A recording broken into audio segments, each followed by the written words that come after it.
All right, so when we're talking about essential oils, there are three main ways that we can use them.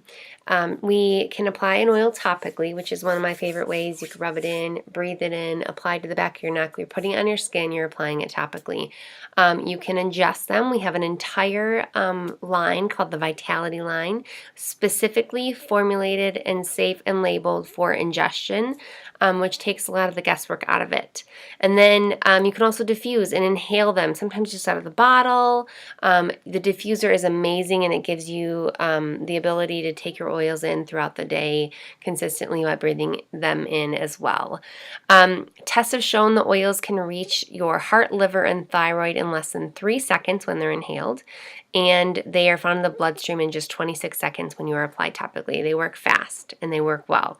One thing about oils is that you can use them much more often than you would think of, typically of something that you reach for over the counter. There's no time limit. So your body, when it's normal and healthy, typically will metabolize your oils in about 3 to 6 hours, but you can continue to use it as many and as often as you feel like you need them. There's no rhyme or reason with that. So safety.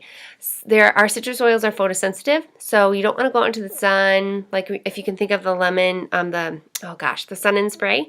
The same thing applies with our lemon, our grapefruit, all of our citrus oils. They're photosensitive, so they're going to attract the sunlight. So it would not be smart for me to put lemon all over my face and my body and then go out and lay in the sun, because it's going to attract the sun and it can cause me to burn. With children, we talk about dilution ratios, and it's totally up to you what you decide to do as a parent or for your own self, but there are lots of support resources out there to kind of help you figure out which oils you should maybe use neat without a carrier oil and which oils you might want to dilute a little bit.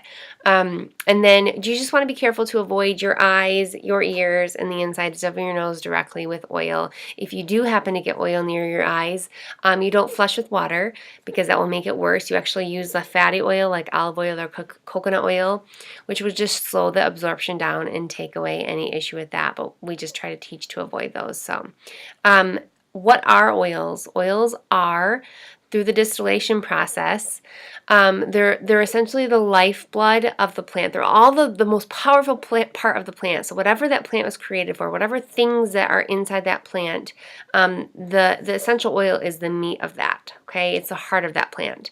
And so when you think about what we're distilling here, we have all kinds of different things: trees, shrubs, plants, the rind of fruit.